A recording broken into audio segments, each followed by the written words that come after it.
First of all, just listening to what Nick Watts says there, if Sue Gray's report isn't personally critical of Boris Johnson, doesn't that pull the rug from under your narrative that he has to resign?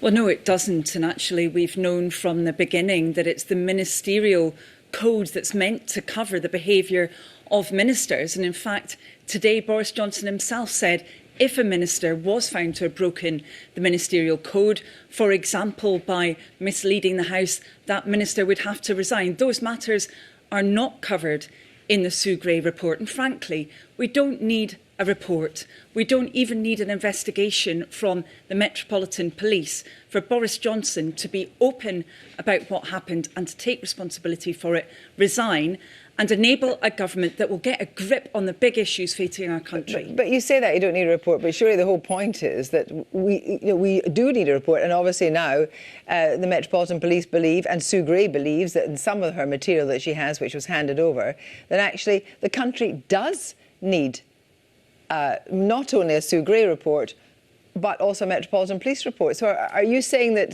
Sue Gray's report, you've got doubts about it?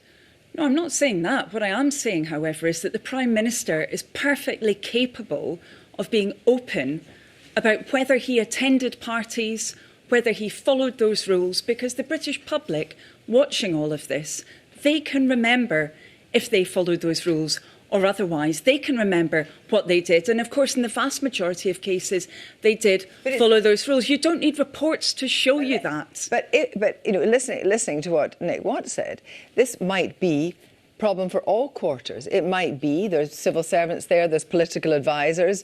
It's not just about Boris Johnson. I'm afraid responsibility starts at the top, but I would agree with you.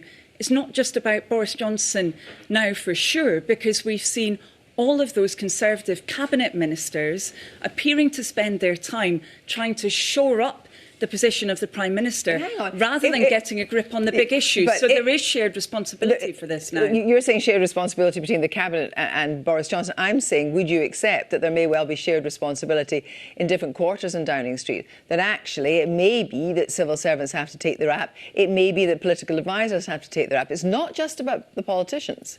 Clearly, any inappropriate behaviour is inappropriate, should be dealt with. But as I said before, the responsibility starts at the top, and there are special responsibilities for government ministers. That's why we have the ministerial code that the Prime Minister said he would follow. And you know, while all of this is going on, I think so many people in the public are sick of Partygate, the scandals, the sleaze, and they, for example, are thinking, what is the government going to do about the cost of living problems? And this government cannot deal with them. It's paralysed. Labour's got plans to deal with those issues. The Conservatives don't. But isn't the truth of the matter that actually Boris Johnson's your guy? You would probably prefer him, if, as far as the way you see it, to stay in power as long as possible. Because if you think he's such a liability, and you look at the poll ratings and it would suggest that the poll ratings for you are going up, though we'll come to that in a moment, then perhaps you would be better just to make sure he stays in place. No, we need a government that's able to govern. Instead, we have, under the Conservatives, chaos and focus group in Bury.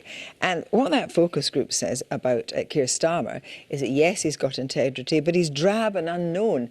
And the truth of the matter is you need somebody that energises the country. You need somebody that actually is a big personality. Well, Keir is a